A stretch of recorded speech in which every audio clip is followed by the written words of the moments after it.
Capítulo 51.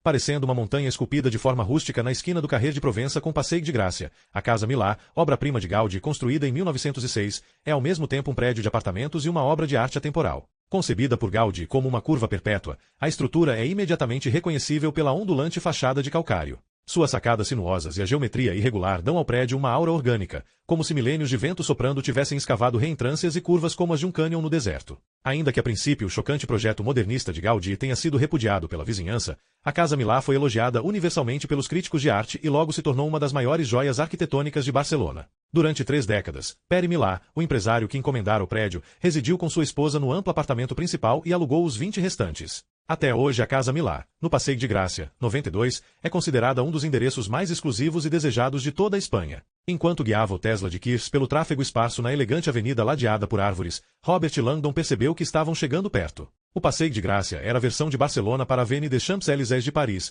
a mais larga e grandiosa, com paisagismo impecável e lojas de grife. Chanel, Gucci, Cartier, Longchamp. Por fim, Langdon a viu, 200 metros à frente. Iluminada suavemente de baixo para cima, a Casa Milà, com seu exterior de calcário claro picotado e sacadas oblongas, se destacava imediatamente dos vizinhos retilíneos, como se um lindo pedaço de coral tivesse ido parar numa praia feita de blocos de concreto. Eu tinha medo disso, observou Ambra, apontando para uma aglomeração na Avenida Elegante. Oh! Langdon baixou o olhar para a calçada ampla na frente da Casa Milà. Parecia haver meia dúzia de furgões de mídia parados e um bando de repórteres fazia transmissões ao vivo usando a residência de Kirsch como cenário. Vários seguranças estavam posicionados para manter as pessoas longe da entrada. Parecia que a morte de Edmond tinha transformado em matéria jornalística qualquer coisa que se relacionasse com ele. Langdon examinou o Passeig de Gracia, procurando um local onde estacionar, mas não viu nada, e o tráfego se movia constante. Abaixe-se, pediu a Ambra, percebendo que não tinha escolha além de passar direto pela esquina onde toda a imprensa estava reunida. Ambra deslizou para baixo no banco, agachando-se no piso, inteiramente fora de vista. Langdon virou a cabeça para o outro lado enquanto passava pela esquina apinhada. Parece que estão cercando a entrada principal, disse ele. Nunca vamos conseguir entrar. Vire à direita, exclamou Winston num tom animado e confiante. Eu imaginei que isso poderia acontecer. O blogueiro Héctor Marsano olhava triste para o último andar da Casa Milà, ainda tentando aceitar que Edmond Kirsch tinha mesmo morrido. Fazia 3 anos que Héctor escrevia sobre tecnologia no Barcino.com, uma popular plataforma colaborativa para os empreendedores e as start-ups de ponta em Barcelona. Ter o grande Edmond Kirsch morando na cidade era quase como trabalhar aos pés do próprio Zeus. Héctor tinha conhecido Kirsch mais de um ano antes, quando o lendário futurólogo concordou em participar do principal evento mensal do Barcino, a FAQ Up Night, uma palestra em que um empreendedor bem-sucedido falava abertamente sobre seus maiores fracassos. Kirsch contou, sem graça, que tinha gastado mais de 400 milhões de dólares em 6 meses perseguindo o sonho de construir o que chamava de E-Wave, um computador quântico com velocidade de processamento tão alta que facilitaria avanços sem precedentes em todas as ciências, sobretudo na modelagem de sistemas complexos. Infelizmente, admitiu Edmond, até agora meu salto quântico na computação quântica é um fracasso quântico. Nesta noite, quando Héctor soube que Kirsch planejava anunciar uma descoberta capaz de abalar o planeta, ficou empolgado pensando que poderia ter algo a ver com o E-Wave. Será que a descoberta é a chave para fazer com que ele funcione? Mas depois do preâmbulo filosófico de Kirsch, Héctor percebeu que a revelação deveria ser algo totalmente diferente. Fico imaginando se algum dia saberemos o que ele descobriu, pensou Héctor, com o coração pesado. Ele tinha ido até a casa de Kirsch não em busca de notícias para o blog, mas para prestar sua homenagem a ele. E-Wave, gritou alguém ali perto. E-Wave. Ao redor de Héctor, a multidão reunida começou a apontar e virar as câmeras para o Tesla preto e esguio que agora entrava lentamente na praça, indo em direção ao grupo com os faróis halógenos ofuscando. Héctor olhou atônito para o veículo conhecido. O Tesla modelo X de Kirsch, com sua placa E-Wave, era tão famoso em Barcelona quanto o papamóvel em Roma. Frequentemente, Kirsch fazia questão de parar em fila dupla no Carrer de Provença diante da joalheria Daniel Vioer e sair para dar autógrafos. Para a empolgação da plateia, ele acionava o dispositivo de estacionamento automático e o veículo vazio seguia pela rua por uma rota pré-programada, atravessando a calçada larga, com sensores detectando qualquer pedestre ou obstáculo, até chegar à porta da garagem. O portão então se abria e o carro descia lentamente a rampa em espiral até a vaga privativa embaixo da Casa Milà. Ainda que o estacionamento automático fosse padrão em todos os Teslas, abrindo facilmente portas de garagem, entrando e se desligando, Edmond tinha hackeado com orgulho o sistema de seu carro para permitir aquela rota mais complexa. Tudo fazia parte do show. Esta noite o espetáculo era consideravelmente mais estranho. Kirsch estava morto. No entanto, seu carro tinha acabado de aparecer, subindo lentamente pelo Carrer de Provença, atravessando a calçada, alinhando-se com a elegante entrada da garagem e avançando enquanto as pessoas saíam da frente. Repórteres e cinegrafistas correram para o veículo, franzindo os olhos para enxergar através das janelas muito escuras e gritando de surpresa. Está vazio. Não tem ninguém dirigindo. De onde ele veio? Aparentemente os seguranças da Casa Milá tinham visto esse truque antes e mantiveram as pessoas longe do Tesla e da porta da garagem que se abriu. Para Hector, a visão do carro vazio de Edmond se esgueirando na direção da garagem lembrava as imagens de um cachorro triste voltando para casa depois de perder o dono. Como um fantasma, o Tesla passou em silêncio pela porta da garagem e a multidão irrompeu em aplausos emotivos ao ver o amado carro de Edmond, como tinha feito tantas vezes, começar a descer a rampa em espiral da primeira garagem subterrânea de Barcelona. Não sabia que você era tão claustrofóbico, sussurrou Ambra, deitada ao lado de Langdon no piso do Tesla. Estavam comprimidos na pequena área entre a segunda e a terceira fila de bancos, escondidos embaixo de uma capa de carro, de vinil, que Ambra tinha pegado no porta-malas, invisíveis através das janelas de vidro escuro. Vou sobreviver, conseguiu dizer Langdon, trêmulo, mais nervoso com o carro que se dirigia sozinho do que com a fobia. Podia sentir o veículo descendo uma rampa espiralada e temia que ele batesse a qualquer momento. 2 minutos antes, enquanto estavam parados em fila dupla no Carrer de Provença, em frente à joalheria Daniel Vior, Winston lhes dera instruções claríssimas. Sem sair do carro, Ambra e Langdon tinham passado para a terceira fila de bancos do modelo X. Depois, apertando um único botão no telefone, Ambra ativou o programa especial de estacionamento automático. No escuro, Langdon sentiu o veículo se deslocar lentamente pela rua. E com o corpo de Ambra comprimido contra o seu no espaço apertado, não pôde deixar de se lembrar de sua primeira experiência adolescente no banco de trás de um carro com uma garota bonita. Eu fiquei mais nervoso naquela ocasião, pensou, o que parecia irônico, considerando que agora estava deitado num carro sem motorista, de conchinha com a futura rainha da Espanha. Sentiu o Tesla se aprumar na base da rampa, virar lentamente algumas vezes e parar. Vocês chegaram, avisou Winston. Imediatamente Ambra empurrou a lona e se sentou com cuidado, olhando pela janela. Tudo certo, disse saindo. Langdon seguiu atrás dela, aliviado por estar no espaço aberto da garagem. Os elevadores ficam no saguão principal. Ambra sinalizou para a rampa em espiral. Mas de súbito o olhar de Langdon pareceu hipnotizado por uma visão totalmente inesperada. Ali, na garagem subterrânea, na parede de cimento à frente da vaga de Edmond, estava pendurada uma paisagem marinha emoldurada com elegância.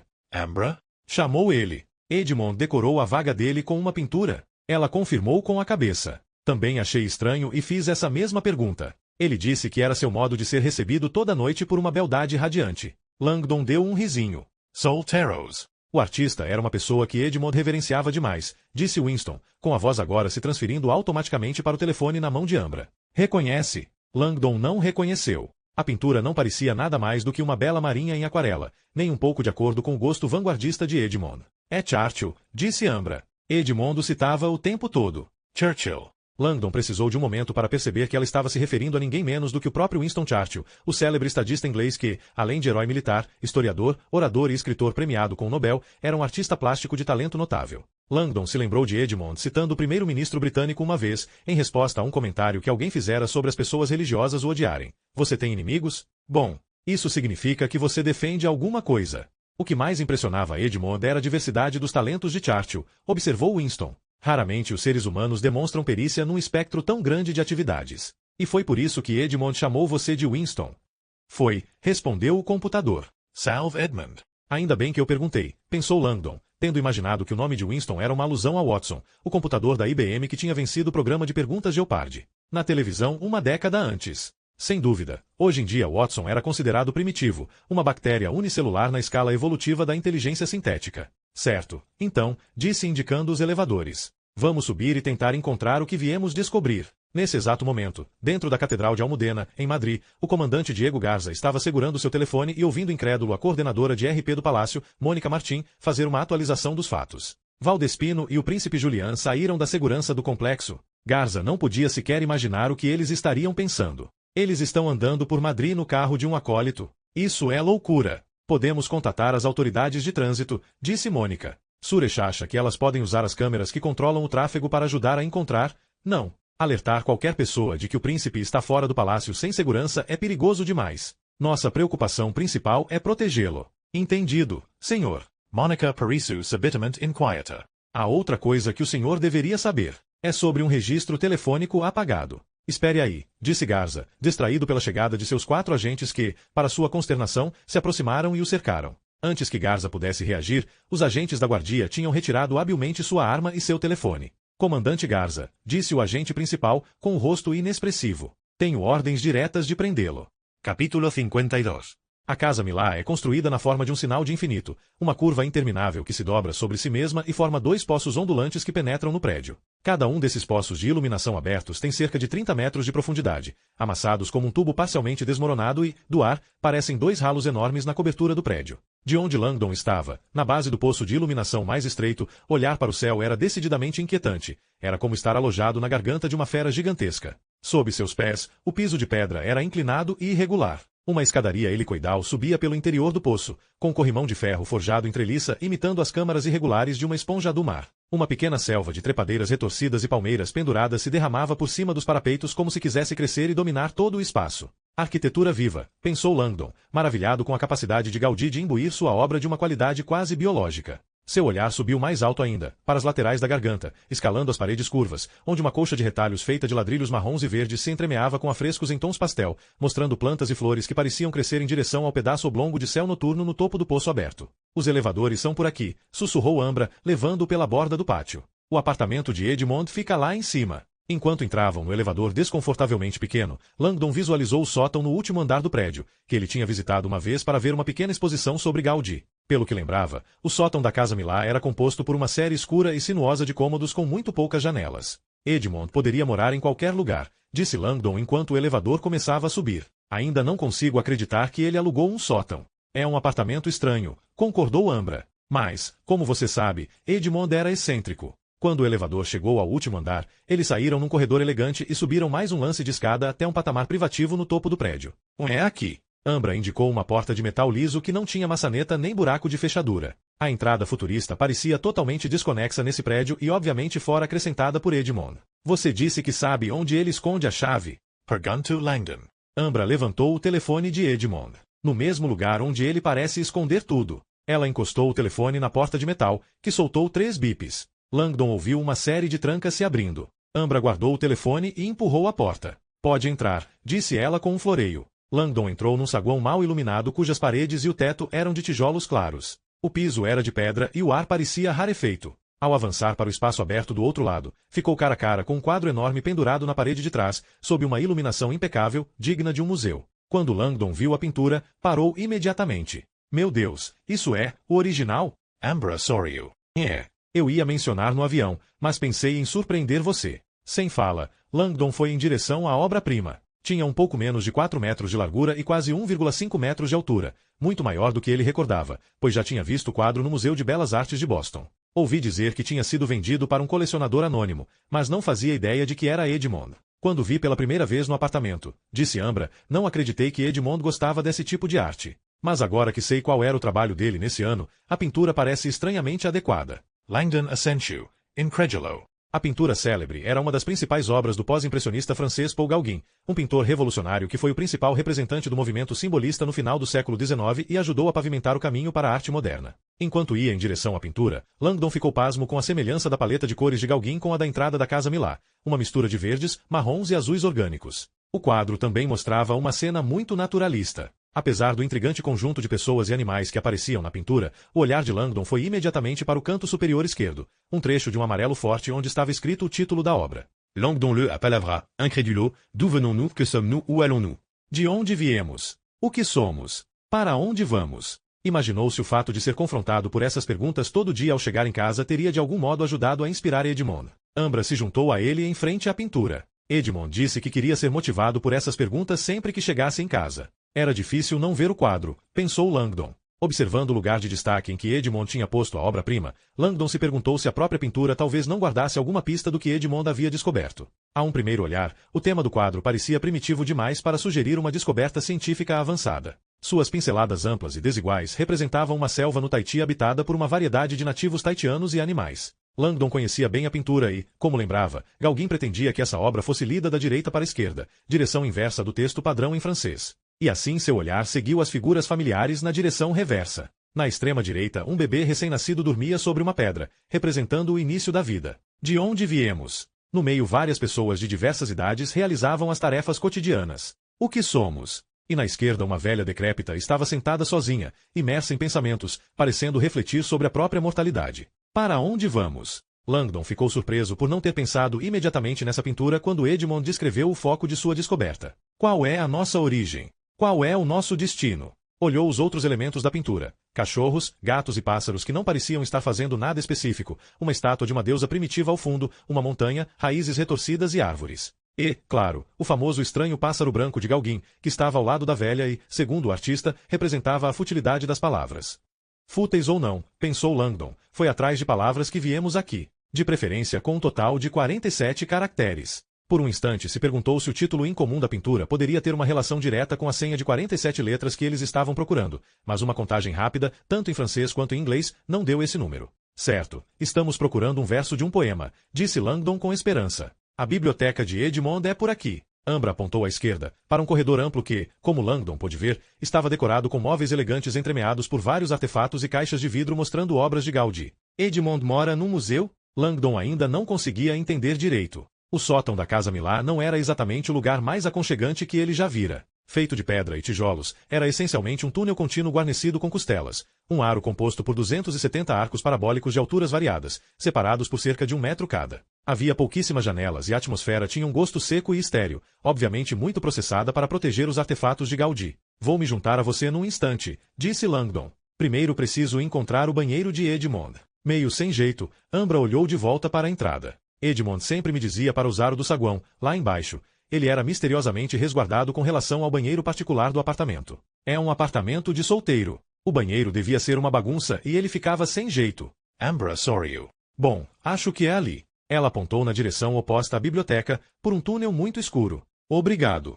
Já volto. Ambra foi para o escritório de Edmond e Langdon partiu na direção oposta, pelo corredor estreito, um dramático túnel de arcos de tijolos que o fez se lembrar de uma caverna subterrânea ou uma catacumba medieval. Estranhamente, enquanto seguia pelo túnel de pedra, luzes com sensores de movimento iluminavam a base de cada arco parabólico, clareando o caminho. Passou por uma elegante área de leitura, uma pequena área de ginástica e até uma copa, tudo intercalado com várias mesas com caixas de vidro mostrando desenhos, esboços arquitetônicos e maquetes de projetos de Gaudí. Mas quando passou por uma mesa iluminada mostrando artefatos biológicos, Langdon parou, surpreso com o conteúdo. Um fóssil de peixe pré-histórico, uma elegante concha de náutilo, um sinuoso esqueleto de cobra. Por um momento fugaz imaginou que Edmond devia ter montado pessoalmente aquela mostra científica, talvez relacionada aos seus estudos sobre as origens da vida. Então viu a anotação na caixa de vidro e percebeu que aqueles artefatos tinham pertencido a Gaudí e refletiam várias características arquitetônicas daquela casa. As escamas de peixe eram os padrões de ladrilhos nas paredes, o náutilo era a rampa que descia para a garagem e o esqueleto de cobra com suas centenas de costelas igualmente espaçadas era aquele mesmo corredor. Acompanhando a mostra estavam as palavras humildes do arquiteto. Nada é inventado, já que está escrito primeiro na natureza. A originalidade consiste em voltar à origem. Anton Gaudí. Langdon virou os olhos para o corredor sinuoso com abóbadas de costelas e de novo sentiu-se dentro de uma criatura viva. Um lar perfeito para Edmond. Decidiu. Arte inspirada pela ciência. Enquanto seguia pela primeira curva no túnel serpentino, o espaço se alargou e as luzes acionadas por movimento se acenderam. Seu olhar foi atraído imediatamente para uma enorme caixa de vidro no centro do corredor. Um modelo de catenária. Pensou, sempre maravilhado com esses engenhosos protótipos de Gaudí. Catenária era um termo arquitetônico que se referia a uma curva formada por um cordão suspenso entre dois pontos fixos, como uma rede de dormir ou a corda de veludo pendurada entre dois balaústres num teatro. No modelo de catenária diante de Langdon, dezenas de correntes tinham sido suspensas frouxamente do topo da caixa, resultando em fios longos que desciam e depois subiam de novo criando formas de U que pendiam frouxas. Como a tensão gravitacional era o inverso da compressão gravitacional, Gaudí podia estudar a forma exata assumida por uma corrente que pendesse naturalmente sob o próprio peso e podia imitar essa forma para solucionar os desafios arquitetônicos da compressão gravitacional. Mas isso exige um espelho mágico, pensou Langdon, indo em direção à caixa. Como tinha previsto, o piso da caixa era um espelho e, ao olhar para o reflexo, viu um efeito de magia. Todo o modelo ficou de cabeça para baixo, e as correntes suspensas se transformaram em pináculos altos. Nesse caso, Langdon percebeu que estava diante de uma visão aérea invertida da Altíssima Basílica da Sagrada Família, cujas torres levemente curvas podiam ter sido projetadas usando este mesmo modelo. Seguindo pelo corredor, chegou a uma elegante área de dormir com uma antiga cama de dossel, um armário de cerejeira e uma comoda de marchetaria. As paredes eram decoradas com esboços de Gaudí, que Langdon percebeu que simplesmente faziam parte da mostra do museu. A única obra de arte que parecia ter sido acrescentada era uma grande citação caligrafada pendurada acima da cama. Langdon leu as 3 primeiras palavras e reconheceu imediatamente a fonte. Deus está morto. Deus continua morto. E nós o matamos. Como vamos nos consolar, os assassinos de todos os assassinos? Nietzsche, Deus está morto, eram as 3 palavras mais famosas escritas por Friedrich Nietzsche, o renomado filósofo e ateu alemão do século XIX. Nietzsche era conhecido por suas críticas cáusticas à religião, mas também por suas reflexões sobre ciência, especialmente a evolução darwiniana, que ele acreditava ter transportado a humanidade para a borda do niilismo, uma percepção de que a vida não tinha significado nem propósito mais elevado e não oferecia qualquer prova direta da existência de Deus. Ao ver a citação acima da cama, Langdon se perguntou se talvez, apesar de toda sua petulância antirreligiosa, Edmond pudesse estar tendo dificuldades com seu próprio papel na tentativa de livrar o mundo de Deus. A citação de Nietzsche, como Langdon recordava, concluía com as palavras: a grandeza desse ato não será grande demais para nós? Não devemos, nós mesmos, nos tornar deuses simplesmente para parecermos dignos dele. Essa ideia ousada, de que o homem deve se tornar Deus para matar Deus, estava no cerne do pensamento de Nietzsche. E talvez, percebeu Langdon, explicasse em parte o complexo de ser Deus sofrido por tantos gênios pioneiros de tecnologias, como Edmond. Os que apagam Deus, devem ser deuses. Enquanto pensava nisso, Langdon foi tomado por uma segunda percepção. Nietzsche não era apenas filósofo, também era poeta. O próprio Langdon tinha um exemplar de O Pavão e o Búfalo, uma compilação de 275 poemas e aforismos de Nietzsche com pensamentos sobre Deus, a morte e a mente humana. Em seguida, contou os caracteres da citação famosa. O número não batia, porém sentiu uma ponta de esperança. Será que Nietzsche pode ser o poeta do verso que estamos procurando? Nesse caso, será que vamos encontrar um livro de poesias de Nietzsche no escritório de Edmond? De qualquer modo, Langdon pediria a Winston que acessasse a compilação dos poemas de Nietzsche na internet e procurasse um verso de 47 caracteres. Ansioso para voltar a Ambra e contar o que tinha pensado, atravessou rapidamente o quarto e foi para o banheiro visível do outro lado. Quando entrou, as luzes lá dentro revelaram um cômodo muito bem decorado contendo uma pia de pedestal, um chuveiro e um vaso sanitário. Seu olhar foi logo atraído para uma mesa antiga e baixa, atulhada de material de toalete e itens pessoais. Quando viu as coisas em cima da mesa, inalou profundamente, dando um passo atrás. Ah, meu Deus, Edmond, não. A mesa diante dele parecia um laboratório de drogas de fundo de quintal, seringas usadas, frascos de comprimidos, cápsulas soltas e até um trapo manchado de sangue. Seu coração se encolheu. Edmond estava usando drogas. Langdon sabia que nos últimos tempos o vício químico havia se tornado dolorosamente comum, até mesmo entre os ricos e famosos. Agora a heroína era mais barata do que a cerveja e as pessoas engoliam analgésicos opiáceos como se fosse aspirina. O vício certamente explicaria a perda de peso recente, pensou, imaginando se Edmond estaria apenas fingindo que tinha virado vegano, numa tentativa de encobrir a magreza e os olhos fundos. Foi até a mesa, pegou um dos frascos e leu o rótulo, esperando encontrar um dos opiáceos comuns como oxicodona. Em vez disso leu, docetachel. Perplexo, verificou outro frasco, gencitabina. O que é isso? Pensou, verificando um terceiro frasco, fluorouracila. Ficou imóvel. Tinha ouvido falar do fluorouracil por um colega de Harvard e teve uma súbita onda de pavor. Um instante depois viu um panfleto no meio dos frascos. O título era O Veganismo Reduz o Câncer do Pâncreas. Ficou boquiaberto quando a verdade se tornou evidente. Edmond não era viciado em drogas. Estava lutando em segredo contra um câncer mortal. Capítulo 53.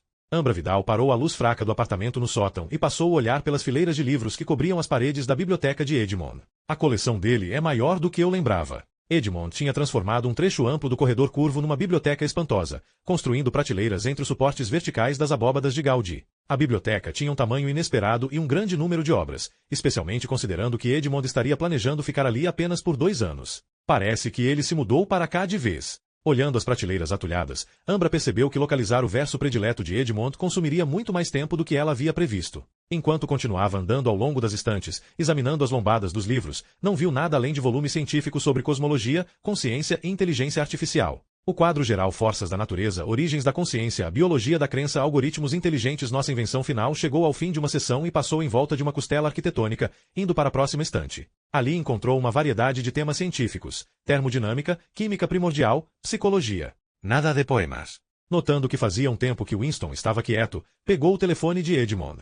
Winston? Ainda estamos conectados. Estou aqui, entoou a voz com sotaque. Edmond lia mesmo todos esses livros da biblioteca? Acho que sim. Ele era um consumidor voraz de textos e chamava essa biblioteca de sua sala de troféus do conhecimento.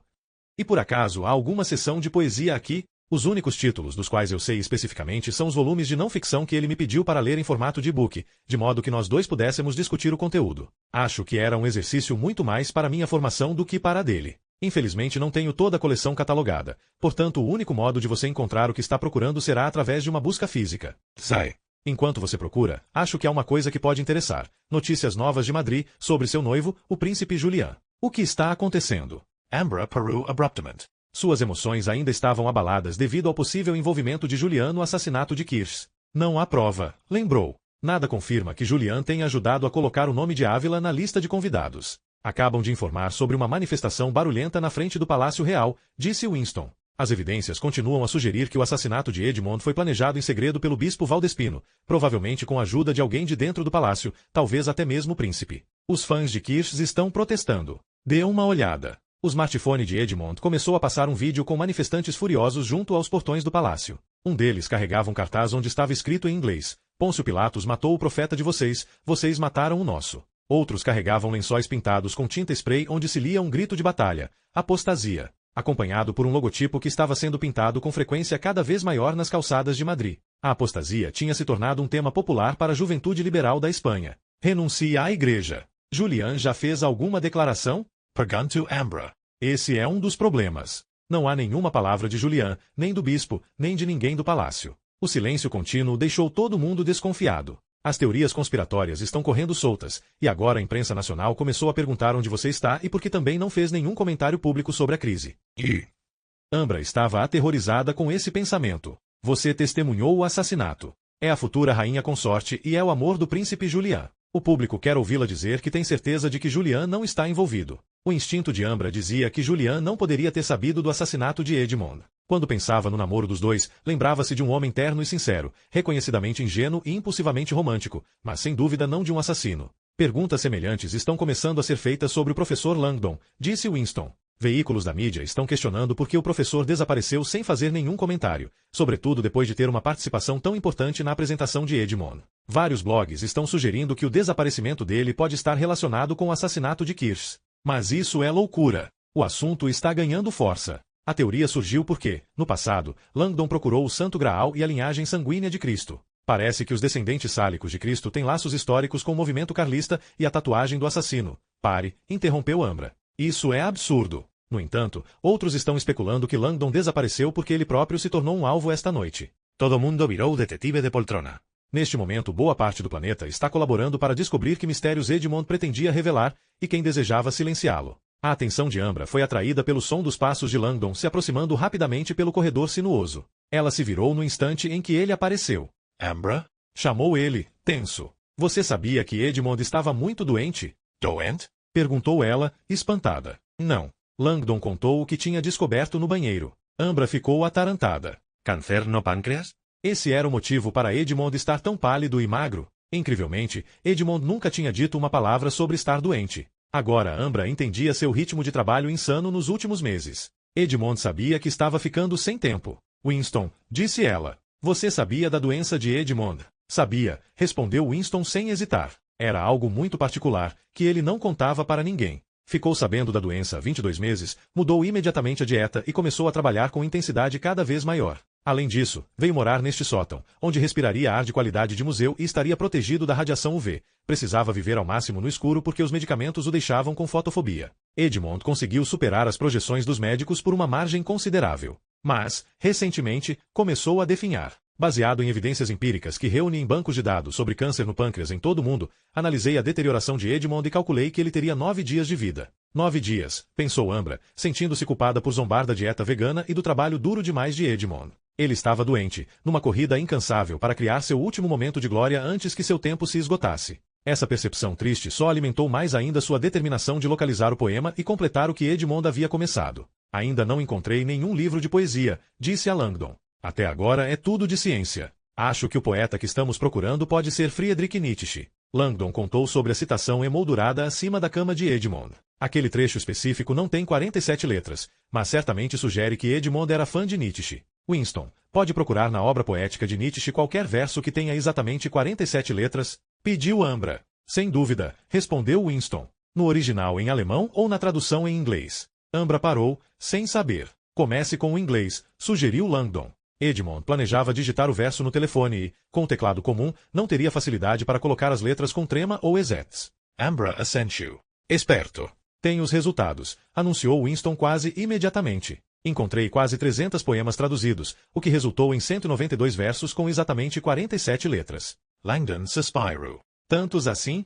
Winston, pressionou Ambra. Edmond descreveu seu verso predileto como uma profecia, uma previsão sobre o futuro, um futuro que já estava se realizando. Você vê alguma coisa que combine com essa descrição? Sinto muito, respondeu Winston. Não vejo nada aqui que sugira uma profecia. Linguisticamente falando, os versos em questão são todos tirados de estrofes maiores e parecem ser pensamentos parciais. Devo mostrar? É um número muito grande, disse Langdon. Precisamos encontrar um livro físico e esperar que Edmond tenha marcado seu verso predileto de algum modo. Então sugiro que se apressem. Parece que a presença de vocês aqui pode não ser mais segredo. Por que você diz isso? Pergunto Langdon.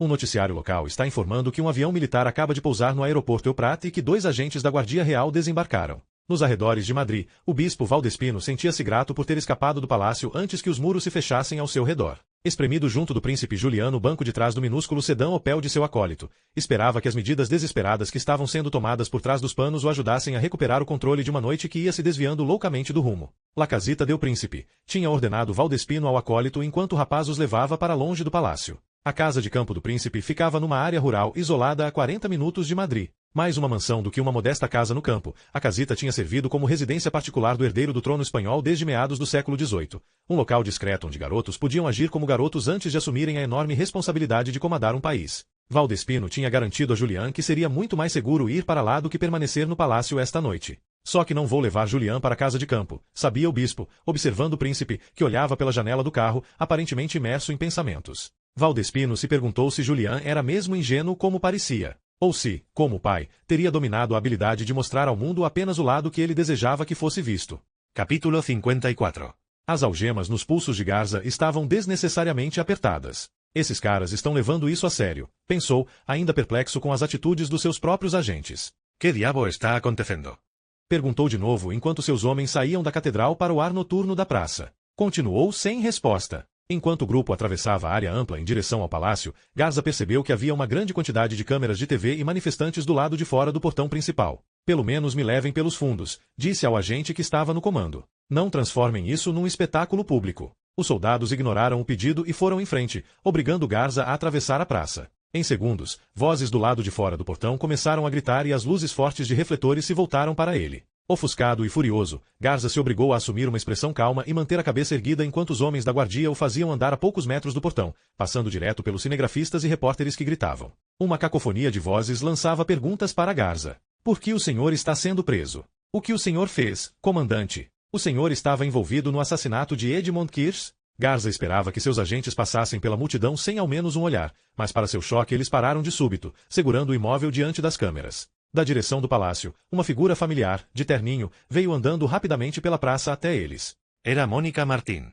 Garza não teve dúvida de que ela ficaria chocada com sua situação. Mas, estranhamente, quando chegou, Mônica o encarou não com surpresa, e sim com desprezo. Os guardas viraram Garza à força para os repórteres. Mônica Martín levantou a mão para silenciar a turba e depois tirou um papel do bolso. Ajeitando os óculos grossos, leu uma declaração para as câmeras de TV. O Palácio Real está prendendo o comandante Diego Garza pela participação no assassinato de Edmond Kirsch e por sua tentativa de implicar o bispo Valdespino nesse crime. Antes mesmo que Garza pudesse assimilar a acusação absurda, os guardas já o empurravam para o palácio. Enquanto se afastava, ele pôde ouvir Mônica Martín continuando a ler a declaração. Com relação à futura rainha, Ambra Vidal, e ao professor americano Robert Langdon, infelizmente tenho notícias perturbadoras. No subsolo do palácio, o diretor de segurança eletrônica Suresh Bala estava na frente do aparelho de TV, fascinado com a transmissão ao vivo da improvisada entrevista coletiva de Mônica Martín na praça. Ela não parece feliz. Apenas 5 minutos antes, Mônica tinha recebido um telefonema pessoal, que ela atenderá em sua sala, falando em voz baixa e tomando notas cuidadosamente. 1 minuto depois saiu abalada de um modo que Suresh nunca tinha visto.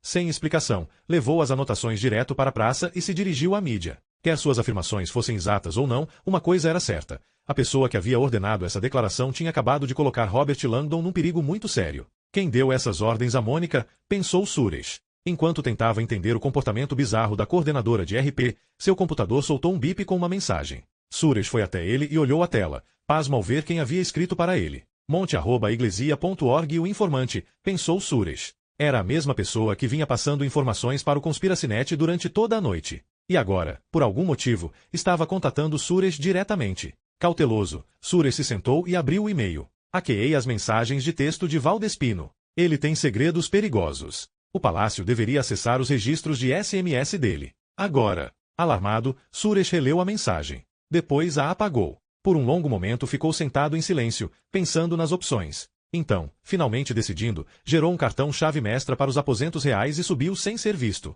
Capítulo 55. Com urgência cada vez maior, Langdon passou o olhar pela coleção de livros que forrava o corredor de Edmond. Poesia. Tem de haver algum livro de poesia por aí. A chegada inesperada da guardia em Barcelona tinha disparado um cronômetro perigoso. No entanto, Langdon estava confiante de que daria tempo. Afinal de contas, assim que ele e Ambra tivessem localizado o verso predileto de Edmond, só precisariam de segundos para digitá-lo no telefone e transmitir a apresentação para o mundo. Como Edmund pretendia. Olhou para Ambra, que estava do lado oposto do corredor, mais adiante, continuando sua busca do lado esquerdo enquanto ele passava um pente fino no lado direito. Está vendo alguma coisa aí? Ambra balançou a cabeça. Até agora só ciência e filosofia. Nada de poemas. Nada de Nietzsche. Continue procurando. Langdon retornou à sua busca. No momento estava examinando um trecho com grossos volumes de história, privilégio, perseguição e profecia, a Igreja Católica na Espanha pela espada e pela cruz, a evolução histórica da monarquia católica no mundo. Os títulos o faziam se lembrar de uma história sombria que Edmond tinha contado anos antes, depois de Langdon comentar que, para um ateu americano, ele parecia ter uma obsessão incomum pela Espanha e pelo catolicismo. Minha mãe era espanhola, responderá Edmond sem rodeios. E era uma católica assolada pela culpa. Enquanto Edmond contava a história trágica de sua infância e de sua mãe, Langdon só conseguia ouvir com enorme surpresa. O cientista da computação contou que Paloma Calvo era filha de trabalhadores simples em Cádiz, na Espanha. Aos 19 anos, se apaixonou por um professor universitário de Chicago, Michael Kirsch, que estava passando um ano sabático na Espanha, e engravidou. Tendo testemunhado a rejeição sofrida por outras mães solteiras em sua rígida comunidade católica, Paloma não viu opção a não ser aceitar a oferta não muito entusiasmada do homem para se casar e mudar com ele para Chicago. Pouco depois de seu filho, Edmond, nascer, o marido de Paloma morreu atropelado por um carro enquanto voltava para casa de bicicleta. Castigo divino, disse o pai dela. Os pais de Paloma se recusaram a deixar que ela voltasse para Cádiz levando vergonha ao lar deles. Em vez disso, alertaram que sua situação difícil era sinal claro da raiva de Deus e que o reino do céu jamais iria aceitá-la, a menos que ela se dedicasse a Cristo de corpo e alma pelo resto da vida. Para criar Edmond do melhor modo que podia, Paloma foi trabalhar como arrumadeira num motel. À noite, em seu pequeno apartamento, lia as escrituras e rezava por perdão, mas as dificuldades só aumentavam e, com isso, a certeza de que Deus ainda não estava satisfeito com sua penitência. Em desgraça e com medo, depois de 5 anos, Paloma se convenceu de que seu ato mais profundo de amor materno seria dar uma vida nova ao filho, protegida dos castigos que Deus infligia à mãe por seus pecados. E assim pôs o menino de 5 anos num orfanato e voltou para a Espanha, onde entrou para um convento. Edmond nunca mais a viu. Quando estava com 10 anos, ele ficou sabendo que a mãe tinha morrido no convento durante um jejum autoimposto. Dominada pela dor física, havia se enforcado. Não é uma história agradável, disse Edmond a Langdon. Fiquei sabendo desses detalhes quando estava no ensino médio. E, como você pode imaginar, o fanatismo implacável da minha mãe tem muito a ver com minha repulsa pela religião. Eu chamo isso de terceira lei de Newton sobre a criação dos filhos. Para cada loucura há uma loucura igual e oposta. Depois de ouvir a história, Langdon entendeu por que Edmond era tão cheio de raiva e amargura quando os dois se conheceram, no primeiro ano do rapaz em Harvard. Também se admirou por Edmond jamais ter reclamado dos rigores sofridos na infância. Em vez disso, ele se declarava um felizardo por ter enfrentado todas aquelas dificuldades no início da vida. Isso servirá como uma motivação poderosa para alcançar seus 2 objetivos da infância. Primeiro, sair da pobreza e, segundo, expor a hipocrisia da fé que ele acreditava ter destruído sua mãe. Teve sucesso nas 2 coisas, pensou Langdon com tristeza, continuando a examinar a biblioteca do apartamento. Enquanto começava a olhar uma nova seção de estantes, viu muitos títulos que reconheceu, a maioria relevante para as preocupações de Edmond com relação aos perigos da religião. Deus, um delírio. Deus não é grande. O ateu portátil. Carta a uma nação cristã. A morte da fé. O vírus de Deus. Como a religião infecta nossa vida e nossa cultura na última década. Livros defendendo a racionalidade contra a fé cega tinham brotado nas listas de best-sellers de não ficção. Langdon precisava admitir que o afastamento cultural da religião vinha se tornando cada vez mais visível, mesmo no campus de Harvard. Recentemente o Washington Post tinha publicado uma matéria sobre o ateísmo em Harvard, dizendo que pela primeira vez nos 380 anos da universidade a classe de calouros tinha mais agnósticos e ateus do que protestantes e católicos juntos. De modo semelhante, por todo o mundo ocidental estavam brotando organizações antirreligiosas, fazendo pressão contra o que consideravam perigos do dogma religioso. Ateus Americanos, Freedom From Religion Foundation, AmericanHumanist.org, Aliança Ateísta Internacional. Langdon nunca tinha prestado muita atenção nesses grupos até que Edmond lhe contou sobre o Movimento Bright, uma organização global que, apesar do nome frequentemente mal entendido, endossava uma visão de mundo naturalista sem qualquer elemento sobrenatural ou místico. Dentre os Briggs estavam intelectuais importantes como Richard Dawkins, Margaret Downey e Daniel Dennett. Aparentemente, o crescente exército de ateus estava reunindo armamento pesado. Minutos antes, enquanto examinava a seção da biblioteca dedicada à evolução, Langdon tinha visto livros de Dawkins e Dennett. O clássico de Dawkins, O Relojoeiro Cego, desafiava enfaticamente a noção teleológica de que os seres humanos, como relógios complexos, só poderiam existir se tivessem tido um projetista. De modo semelhante, um dos livros de Dennett, A Perigosa Ideia de Darwin, argumentava que a seleção natural por si só bastava para explicar a evolução da vida e que os complexos projetos biológicos podiam existir sem um projetista divino. Deus não é necessário para a vida, pensou Langdon, lembrando-se da apresentação de Edmond. De repente, a pergunta de onde viemos ressoou um pouco mais intensa na sua mente. Será que isso pode ser parte da descoberta de Edmond? A ideia de que a vida existe por conta própria, sem um criador? Essa teoria, claro, era diretamente oposta a todas as principais narrativas da criação, o que deixou Langdon cada vez mais curioso para saber se podia estar na pista certa. Mas isso não parecia ser algo que fosse possível provar. Robert? Chamou Ambra atrás dele. Langdon se virou e viu que Ambra tinha terminado a busca no seu lado da biblioteca e estava balançando a cabeça. Aqui, nada, disse. Tudo não ficção. Vou ajudar a procurar do seu lado. Até agora a mesma coisa aqui. Enquanto Ambra se encaminhava para o outro lado, a voz de Winston soou no telefone. Senhorita Vidal? Ambra levantou o aparelho de Edmond. Sim? A senhorita e o professor Langdon precisam ver uma coisa agora mesmo. O palácio acaba de fazer uma declaração pública. Langdon foi para perto de Ambra assistir ao vídeo que baixava na tela do telefone. Reconheceu a praça diante do Palácio Real de Madrid, onde um homem uniformizado e com algemas era obrigado por 4 agentes da Guardia Real a entrar em quadro. Os agentes viraram o prisioneiro para a câmera, como se quisessem envergonhá-lo diante dos olhos do mundo. Garza? Exclamou Ambra, perplexa. O chefe da Guardia Real está sendo preso. Então a câmera se virou e mostrou uma mulher de óculos grossos que pegou um papel no bolso do terninho e se preparou para ler uma declaração. Essa é Mônica Martim, disse Ambra, coordenadora de Relações Públicas. O que está acontecendo? A mulher começou a ler, enunciando cada palavra com clareza. O Palácio Real está prendendo o comandante Diego Garza pela participação no assassinato de Edmond Kirsch e por sua tentativa de implicar o bispo Valdespino nesse crime. Langdon sentiu Ambra cambalear ligeiramente enquanto Mônica Martim continuava a ler. Com relação à futura rainha, Ambra Vidal, e ao professor americano Robert Langdon, infelizmente tenho notícias perturbadoras. Langdon e Ambra trocaram um olhar de espanto. O palácio acaba de receber a confirmação por parte dos seguranças da senhorita Vidal, continuou Mônica, de que esta noite ela foi tirada do Museu Guggenheim contra a vontade e levada por Robert Langdon. Agora nossa Guardia Real está em alerta máximo, coordenando-se com autoridades locais de Barcelona, onde acredita-se que Robert Langdon esteja mantendo a senhorita Vidal como refém. Langdon ficou sem fala. Como esta situação está formalmente sendo classificada como um sequestro,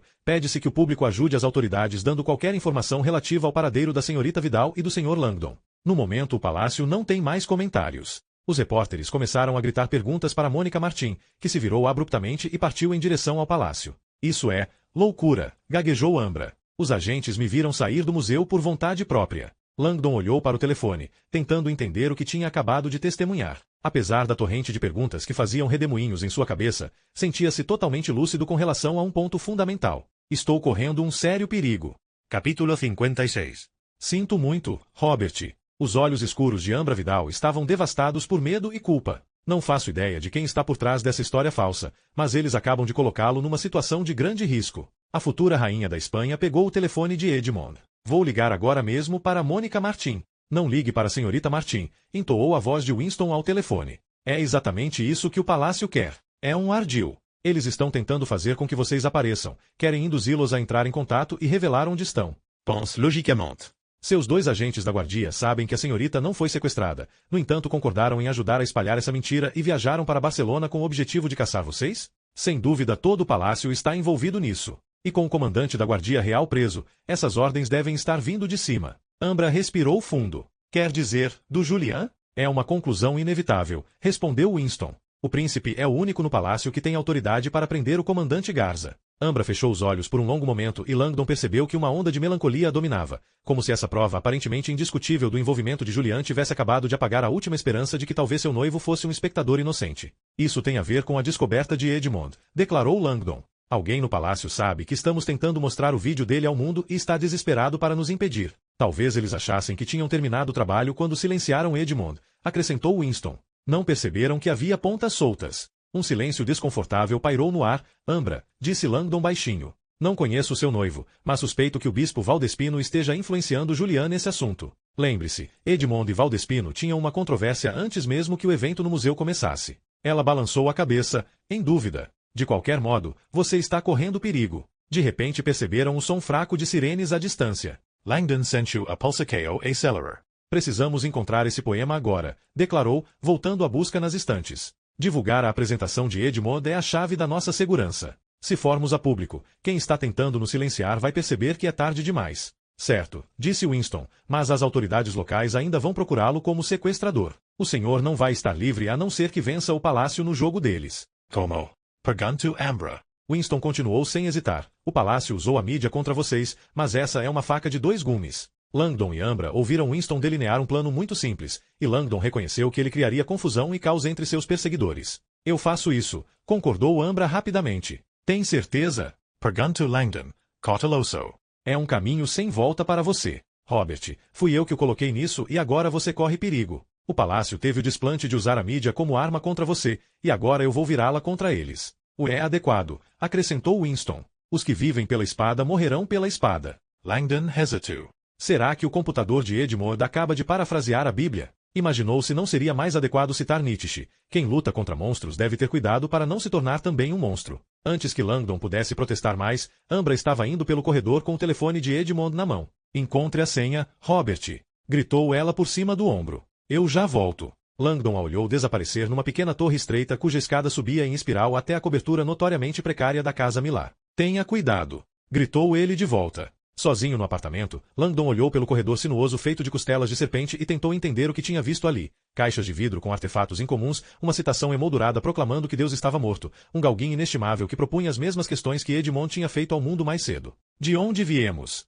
Para onde vamos? Ainda não tinha encontrado nada que sugerisse as possíveis respostas de Edmond para essas perguntas. Até agora a busca na biblioteca só havia revelado um volume potencialmente relevante, Arte Inexplicada, um livro de fotografias de misteriosas estruturas feitas pelo homem, dentre as quais estavam Stonehenge, as estátuas da Ilha de Páscoa e os enormes desenhos no deserto de Nazca.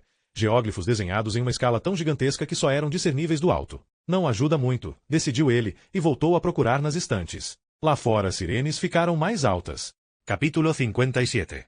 Não sou um monstro, declarou Ávila, soltando o ar enquanto se aliviava num mictório sujo num posto de gasolina deserto na autoestrada N240. Ao seu lado, o motorista do Uber estava tremendo, aparentemente nervoso demais para urinar. O senhor ameaçou, minha família. E, se você se comportar, retrucou Ávila, garanto que nada de mal vai acontecer com ela. Só me leve a Barcelona, me deixe lá e vamos nos separar como amigos. Vou devolver sua carteira, esquecer seu endereço e você nunca mais precisará pensar em mim. O motorista ficou olhando para frente, os lábios trêmulos. Você é um homem de fé, disse Ávila. Vi a cruz papal no seu para-brisa. E não importa o que pense de mim, você pode encontrar a paz sabendo que hoje está fazendo a obra de Deus. Ávila terminou de urinar. O senhor trabalha de modos misteriosos. Ávila deu um passo atrás e verificou a pistola de cerâmica enfiada no cinto. Estava carregada com a última bala que restava. Imaginou se precisaria usá-la esta noite. Foi até a pia e jogou água nas palmas das mãos, vendo a tatuagem que o regente o havia instruído a pôr ali, para o caso de ser apanhado.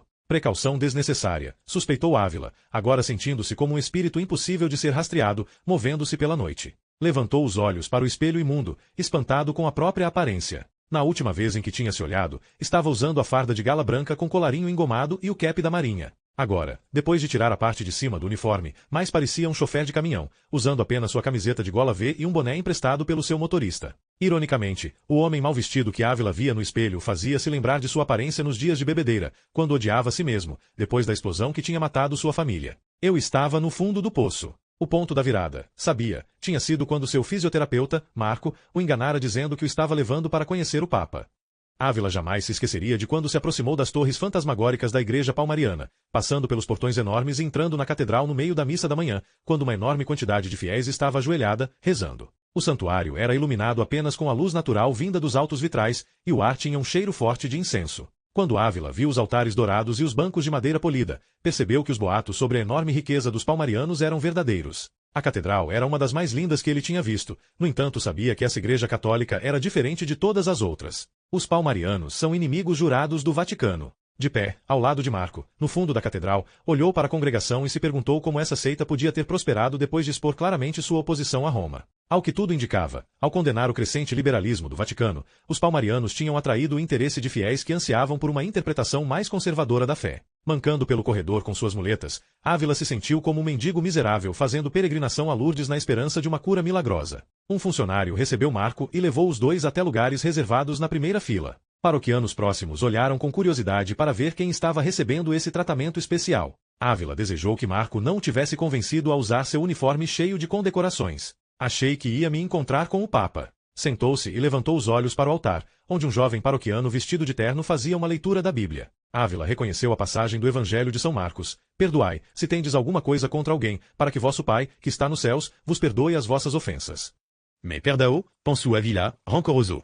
Achava que tinha ouvido essa passagem 1000 vezes, por parte dos conselheiros e das freiras, nos meses depois do ataque terrorista. A leitura terminou e os acordes crescentes de um órgão de tubos ressoaram no santuário. Os fiéis se levantaram ao mesmo tempo e Ávila ficou de pé com relutância, encolhendo-se de dor. Uma porta escondida atrás do altar se abriu e uma figura apareceu, provocando uma onda de empolgação. O homem parecia ter 50 e poucos anos, ereto e régio, com uma postura graciosa e uma expressão convincente. Usava batina branca, palatina dourada, uma faixa bordada e uma mitra papal cheia de pedras preciosas. Avançou com os braços estendidos para a congregação, parecendo que flutuava enquanto ia até o centro do altar. Aí está ele, sussurrou Marco, entusiasmado. O Papa Inocêncio XIV. Ele se chama de Papa Inocêncio XIV. Ávila sabia que os palmarianos reconheciam a legitimidade de todos os papas até Paulo VI, que morrera em 1978. Chegamos bem na hora, disse Marco. Ele vai fazer a homilia. O Papa foi até o centro do altar elevado, passando pelo púlpito formal e descendo, de modo a ficar no mesmo nível dos paroquianos. Ajeitou o microfone de lapela, estendeu as mãos e deu um sorriso caloroso. Bom dia, entoou num sussurro. A congregação trovejou, respondendo, bom dia. O Papa continuou se afastando do altar, mais para perto da congregação. Acabamos de ouvir uma leitura do Evangelho de São Marcos, começou ele. Uma passagem que escolhi pessoalmente porque hoje gostaria de falar sobre o perdão. Em seguida foi na direção de Ávila e parou no corredor ao lado dele, a apenas alguns centímetros de distância. Não olhou para baixo nem uma vez. Ávila se virou inquieto para Marco, que assentiu empolgado. Todos temos dificuldades com o perdão, disse o Papa. E isso acontece porque há ocasiões em que as ofensas contra nós parecem imperdoáveis. Quando alguém mata pessoas inocentes num ato de puro ódio, será que deveríamos fazer como algumas igrejas nos ensinam e dar a outra face? A nave ficou num silêncio mortal e o Papa baixou a voz ainda mais. Quando um extremista anticristão detona uma bomba durante a missa da manhã na Catedral de Sevilha, matando mães e filhos inocentes, como podemos perdoar? Explodir uma bomba é um ato de guerra. Uma guerra travada não somente contra os católicos. Uma guerra travada não somente contra os cristãos. Mas uma guerra contra a bondade, contra o próprio Deus. Ávila fechou os olhos tentando reprimir as lembranças horríveis daquela manhã e toda a fúria e sofrimento que continuavam borbulhando no coração. À medida que sua raiva crescia, de repente sentiu a mão suave do Papa em seu ombro. Abriu os olhos, mas o Papa não olhou para ele. Mesmo assim seu toque parecia firme e tranquilizador. Não vamos nos esquecer do nosso próprio terror rojo, continuou o Papa, com as mãos jamais saindo do ombro de Ávila. Durante nossa guerra civil, os inimigos de Deus queimaram igrejas e mosteiros na Espanha, assassinando mais de 6.000 padres e torturando centenas de freiras, obrigando as irmãs a engolir as contas dos rosários antes de estuprá-las e jogá-las em poços de mina para morrer. Ele parou e deixou as palavras se assentarem. Esse tipo de ódio não desaparece com o tempo. Em vez disso, ele infecciona, ficando mais forte, esperando para brotar de novo feito um câncer. Amigos, eu lhes digo, o mal vai nos engolir por inteiro se não lutarmos usando a força contra a força. Jamais venceremos o mal se nosso grito de batalha for perdão.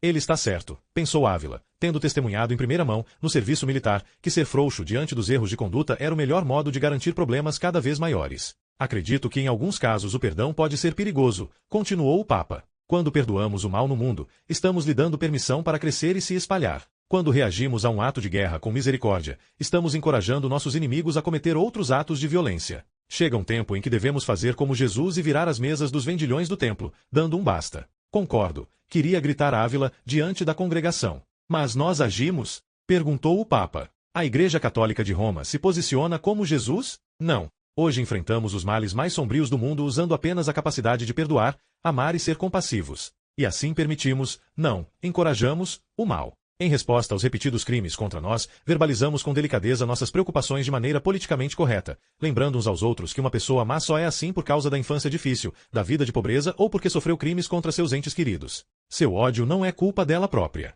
Eu digo, basta. O mal é o mal. Todos tivemos dificuldades na vida. A congregação explodiu em aplausos espontâneos, algo que Ávila jamais tinha testemunhado durante uma missa católica. Hoje escolhi falar sobre o perdão, continuou o Papa, com a mão ainda no ombro de Ávila, porque temos um convidado especial. Gostaria de agradecer ao almirante Luiz Ávila por nos abençoar com sua presença. Ele é um membro reverenciado e condecorado da Marinha Espanhola e enfrentou um mal impensável. Como todos nós, ele teve dificuldades com o perdão. Antes que Ávila pudesse protestar, o Papa estava contando em detalhes vívidos as dificuldades da sua vida. A perda da família num ataque terrorista, o alcoolismo e finalmente a fracassada tentativa de suicídio. A reação inicial do almirante foi de raiva por Marco ter traído sua confiança. Mas, ao ouvir sua história ser contada desse modo, sentiu-se estranhamente poderoso. Era uma admissão pública de que havia chegado ao fundo do poço e, de algum modo, talvez milagrosamente, tinha sobrevivido. Eu sugeriria a todos vocês, disse o Papa, que Deus interveio na vida do almirante Ávila e o salvou, com o objetivo mais elevado. Com isso, o Papa Palmariano Inocêncio XIV virou-se e olhou para Ávila pela primeira vez. Seus olhos profundos pareceram penetrar na alma dele, que ficou eletrizado com uma espécie de força que não sentia havia anos. Almirante Ávila, acredito que a perda trágica que o senhor suportou está além do perdão, declarou o Papa. Acredito que sua fúria constante, seu desejo justo de vingança, isso não pode ser aplacado dando a outra face. E nem deveria ser. A dor será catalisadora da sua salvação. Estamos aqui para apoiá-lo. Para amá-lo. Para ficar ao seu lado e ajudar a transformar sua raiva numa força poderosa para o bem do mundo. Louvado seja Deus! Louvado seja Deus! Iku a congregatio. Almirante Ávila, continuou o Papa, olhando mais intensamente ainda nos olhos. Qual é o lema da Marinha Espanhola? Pro Deo et Patria, responde à Villa de Pronto. Sim, pro Deo et Patria. Por Deus e pela pátria. Hoje todos nos sentimos honrados com a presença de um oficial condecorado que serviu tão bem à sua pátria. O Papa fez uma pausa, inclinando-se à frente. Mas, e Deus? Ávila olhou nos olhos penetrantes do homem e se sentiu subitamente desestabilizado. Sua vida não terminou, almirante, sussurrou o Papa. Seu trabalho não está terminado. Foi para isso que Deus o salvou. Sua missão só está cumprida pela metade. O Senhor serviu bem à pátria, sim, mas ainda não serviu a Deus. Ávila sentiu como se tivesse sido atingido por uma bala. Que a paz esteja convosco, proclamou o Papa. E contigo também. Respondo a congregatio. De repente, Ávila sentiu-se engolido por um mar de pessoas desejando tudo de bom, numa demonstração de apoio diferente de tudo o que já havia experimentado. Examinou os olhos dos paroquianos em busca de qualquer traço do fanatismo de seita que havia temido, mas só viu otimismo, boa vontade e paixão sincera por realizar a obra de Deus, exatamente o que Ávila percebeu que faltava em sua vida. A partir desse dia, com a ajuda de Marco e dos novos amigos, Ávila começou sua longa subida para fora do poço de desespero sem fundo.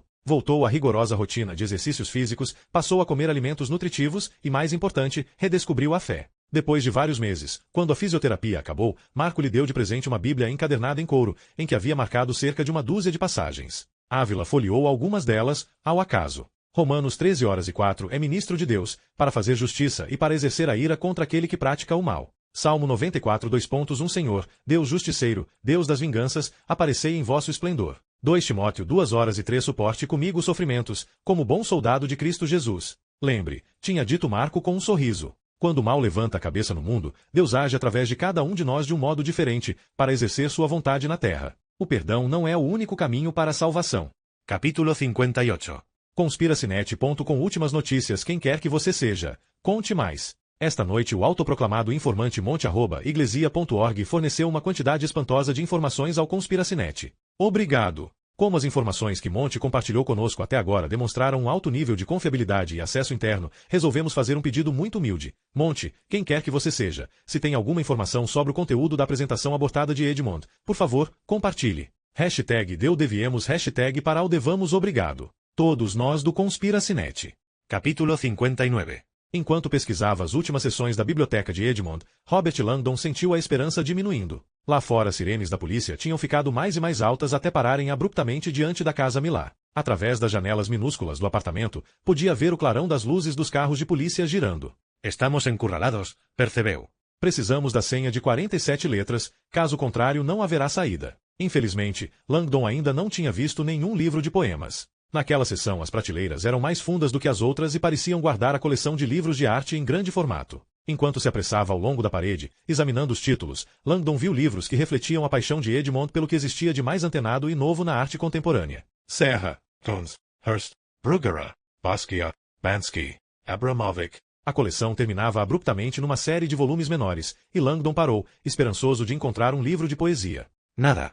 Ali os livros eram de comentários e críticas sobre arte abstrata, e Langdon viu alguns títulos que Edmond havia lhe mandado para ler. O que você está olhando? Porque seu filho de 5 anos não poderia ter feito isso como sobreviver à arte moderna ainda estou tentando sobreviver, pensou Langdon, prosseguindo rapidamente. Passou em volta de outra costela na parede e começou a examinar a próxima estante. Livros de arte moderna, pensou. Mesmo a um simples olhar dava para ver que esse grupo era dedicado a um período anterior. Pelo menos estamos recuando no tempo, em direção a uma arte que eu entendo. O olhar de Langdon se moveu rapidamente pelas lombadas, vendo biografias e catálogos raizonéis dos impressionistas, cubistas e surrealistas que tinham espantado o mundo entre 1870 e 1960, redefinindo a arte por completo.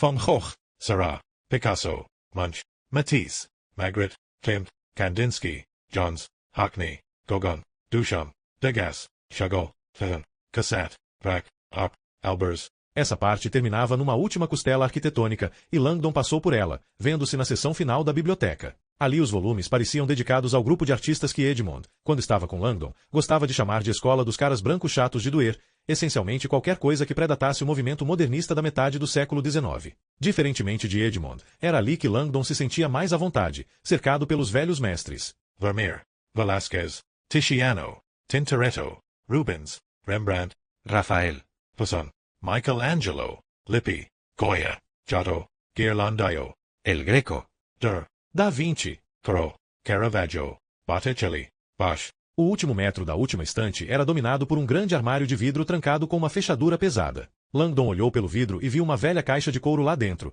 um invólucro protetor para um enorme livro antigo. O texto do lado de fora da caixa era quase ilegível, mas Langdon pôde ver o suficiente para decifrar o título do volume que estava dentro. Meu Deus, pensou, percebendo agora porque esse livro tinha sido trancado longe das mãos dos visitantes. Provavelmente vale uma fortuna. Langdon sabia que existiam pouquíssimas primeiras edições da obra desse artista lendário. Não estou surpreso por Edmond ter investido nisso, pensou, lembrando-se de que o amigo tinha se referido uma vez a esse artista inglês como o único pré-moderno com alguma imaginação.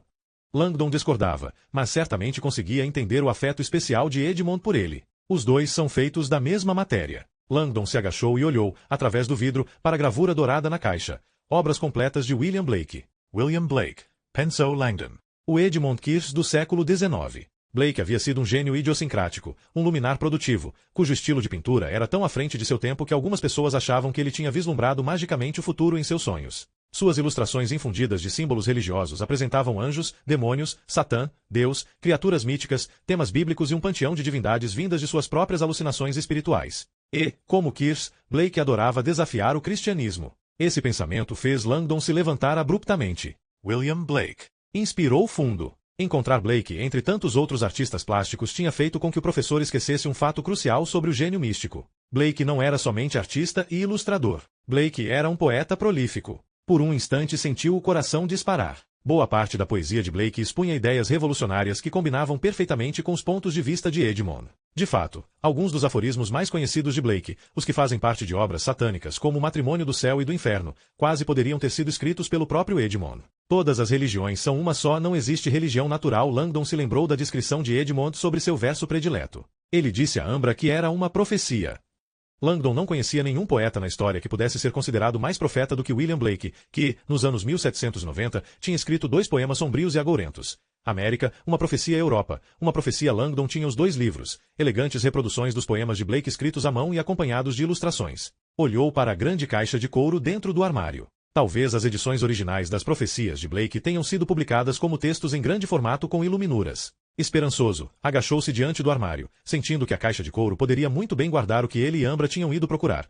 Um poema contendo um verso profético com 47 caracteres. Agora a única questão era se Edmond teria marcado de algum modo sua passagem predileta. Puxou a maçaneta do armário. Trancado. Olhou para a escada em espiral, imaginando se deveria simplesmente correr lá para cima e pedir que Winston fizesse uma busca em toda a poesia de William Blake. O som de sirenes tinha sido substituído pelo matraquear distante de pás de helicóptero e vozes gritando na escada, do lado de fora da porta de Edmond. Eles chegaram. Langdon olhou o armário e notou o leve tom esverdeado dos modernos vidros com proteção UV usados em museus. Tirou a casaca, segurou-a acima do vidro, virou o corpo e, sem hesitar, acertou-o com o cotovelo. Com um estalo abafado, a porta do armário se despedaçou. Cuidadosamente, Langdon enfiou a mão entre os cacos serrilhados e destrancou a porta. Então abriu e, cauteloso, pegou a caixa de couro. Mesmo antes de colocar a caixa no chão, sentiu que havia algo errado. Não é suficientemente pesada. As obras completas de Blake pareciam não pesar quase nada. Pousou a caixa no chão e levantou a tampa com cuidado. Como tinha temido, vazia. Soltou o ar dos pulmões, olhando o interior da caixa. Onde diabo está o livro de Edmond?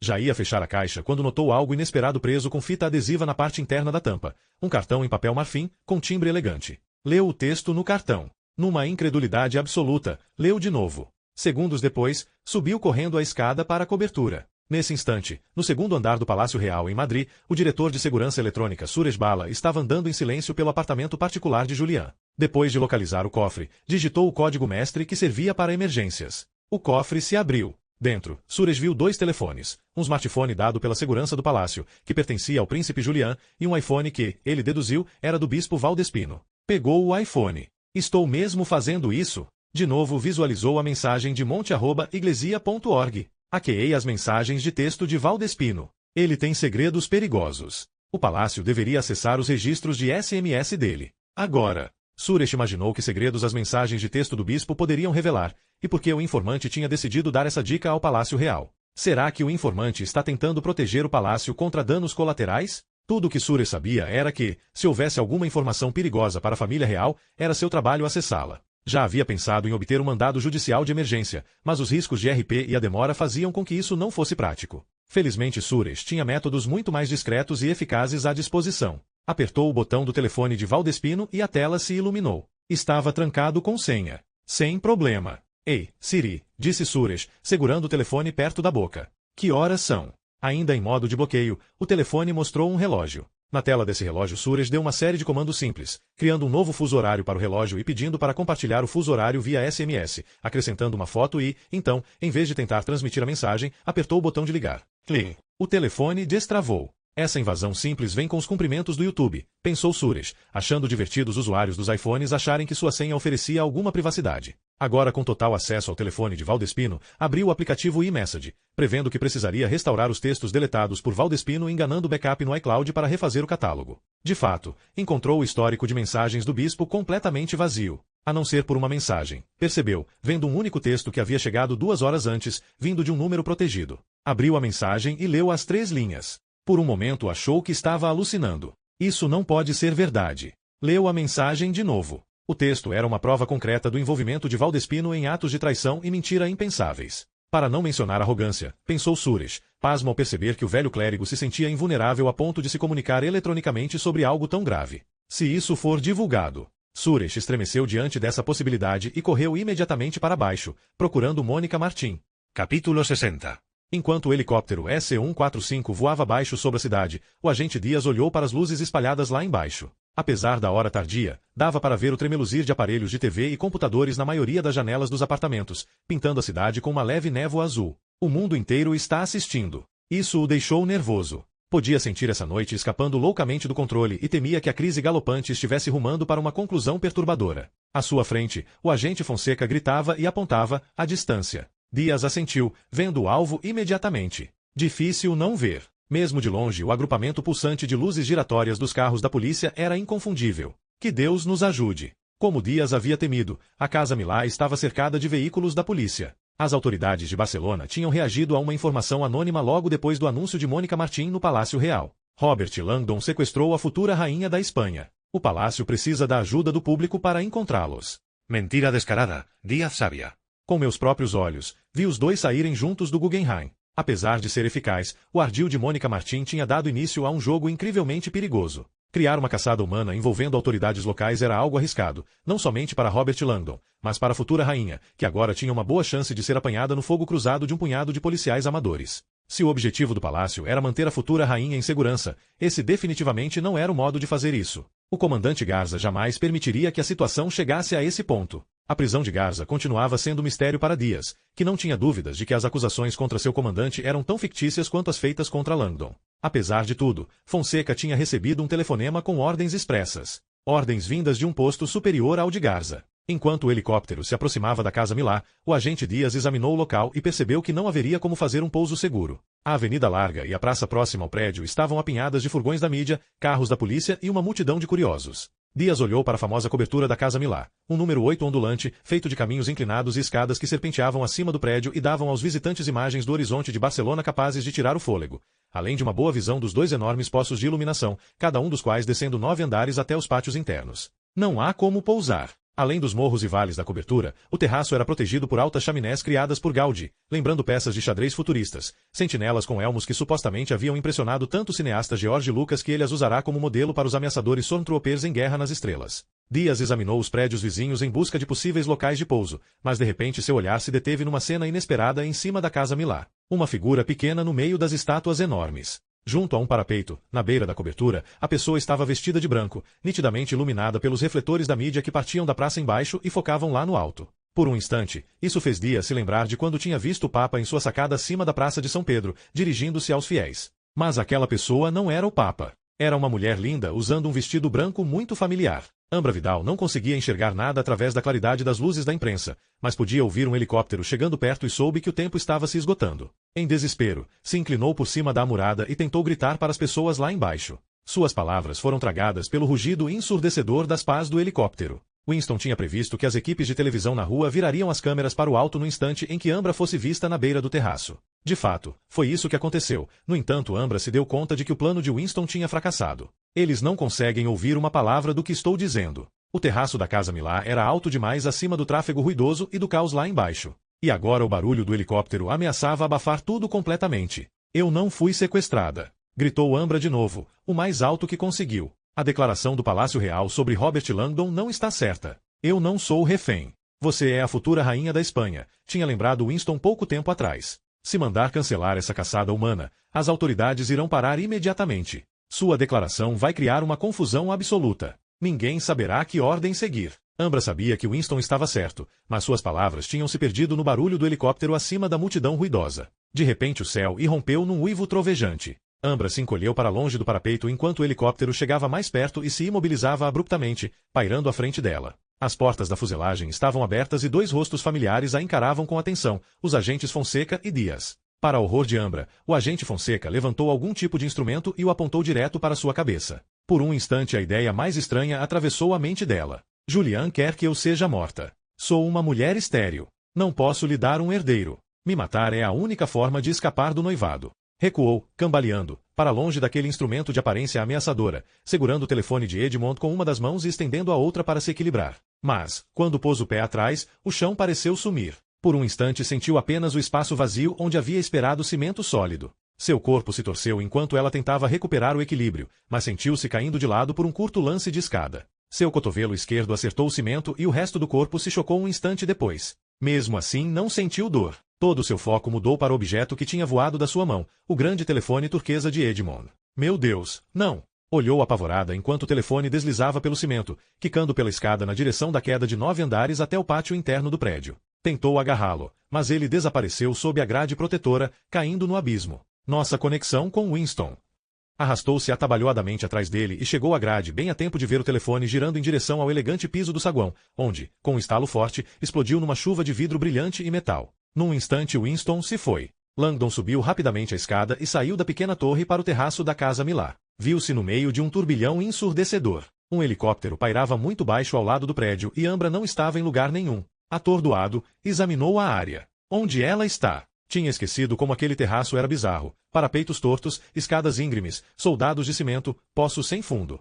Ambra! Quando a viu, sentiu uma onda de pavor. Ambra Vidal estava encolhida no cimento à beira do poço de iluminação. Enquanto corria na direção dela por uma parte elevada do piso, o zumbido agudo de uma bala passou junto à sua cabeça e explodiu no cimento atrás dele. Meu Deus! Langdon se jogou de joelhos e se arrastou até uma área mais baixa enquanto mais 2 balas passavam sobre sua cabeça. Por um momento pensou que os tiros vinham do helicóptero, mas, enquanto engatinhava até Ambra, viu um bando de policiais com armas nas mãos saindo de outra torre do lado oposto do terraço. Eles querem me matar, percebeu. Acham que eu sequestrei a futura rainha. Aparentemente o anúncio dela não tinha sido ouvido. Enquanto olhava para Ambra, agora a 10 metros de distância, percebeu horrorizado que o braço dela estava sangrando. Meu Deus, ela levou um tiro. Outra bala passou por cima da sua cabeça enquanto Ambra começava a agarrar o corrimão que cercava a borda do poço e tentava se levantar. Fique abaixada! Gritou Langdon, arrastando-se até ela, segurando-a no chão e se curvando sobre seu corpo para protegê-la. Olhou para as altas figuras dos Stormtroopers espalhados no perímetro do terraço como guardiões silenciosos. Um rugido ensurdecedor veio de cima e um vento fortíssimo os açoitou enquanto o helicóptero descia e pairava sobre o poço enorme ao lado deles, cortando a linha de visão dos policiais. Dejen de disparar! Trovejou uma voz amplificada vinda do helicóptero. Enfunden las armas. Parem de atirar. Guardem as armas. Bem à frente de Langdon e Ambra, o agente Dias estava agachado junto à porta aberta com um dos pés equilibrado no patim do helicóptero e uma das mãos estendida para os dois. Entrem, gritou Diaz. Langdon sentiu Ambra se encolher embaixo dele.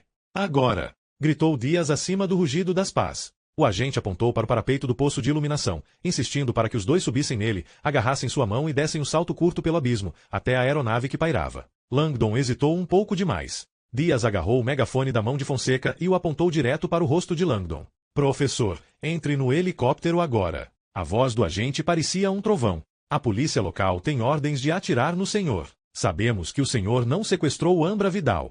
Preciso dos dois a bordo imediatamente, antes que alguém seja morto.